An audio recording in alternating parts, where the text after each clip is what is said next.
ఇది Srikalahasti government hospital అండి. Government హాస్పిటల్లో మాకైతే కొడుకైతే పుట్టాడండి.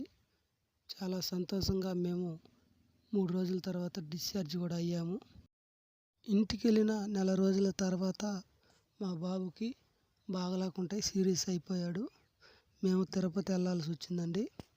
తిరుపతి 108 అంబులెన్స్లో బయలుదేరాము.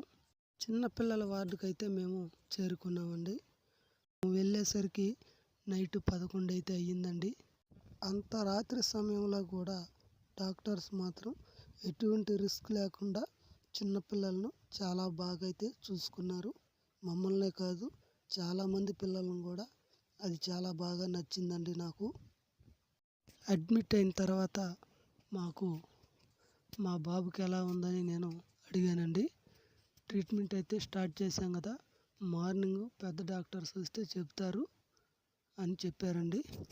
అక్కడ బయట పడుకునేది మా పాప అండి, మా కూతురు. మార్నింగ్ అయితే అయ్యింది, డాక్టర్స్ అయితే వచ్చారు. మా బాబుకి ఎలా ఉన్నది సార్ అని అడిగితే ఐసీయూలో పెట్టాలన్నారండి.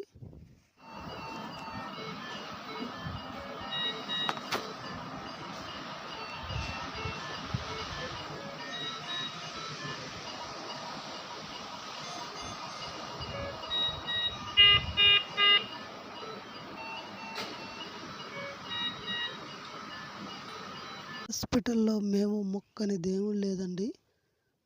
మా కోరిక 2 వారాల తర్వాత మా బాబు కదలికలు ఏర్పడ్డాయి. చాలా సంతోషం అయితే అయ్యిందండి మాకు.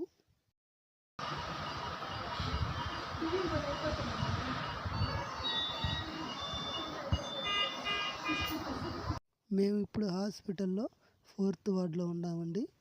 మా బాబు బాగా లేచి ఆడుకున్న సమయంలో మా కూతురు ఊరి నుంచి వచ్చిందండి వాళ్ళ తమ్ముడితో ఆడుకునేందుకు. వాళ్ళ తమ్ముడికి నిప్పలు కూడా తెచ్చింది. చాలా బాగా సంతోషంగా ఆడుకుంటున్నారు వాళ్ళు. మేము ఇంకా 3 రోజుల్లో మమ్మల్ని ఇంటికి డిశ్చార్జ్ అయితే చేస్తారు. ఇంటికి వెళ్ళిన తర్వాత మా బాబు ఎలా ఉన్నాడో మీకు వీడియో తీసి పెడతాను.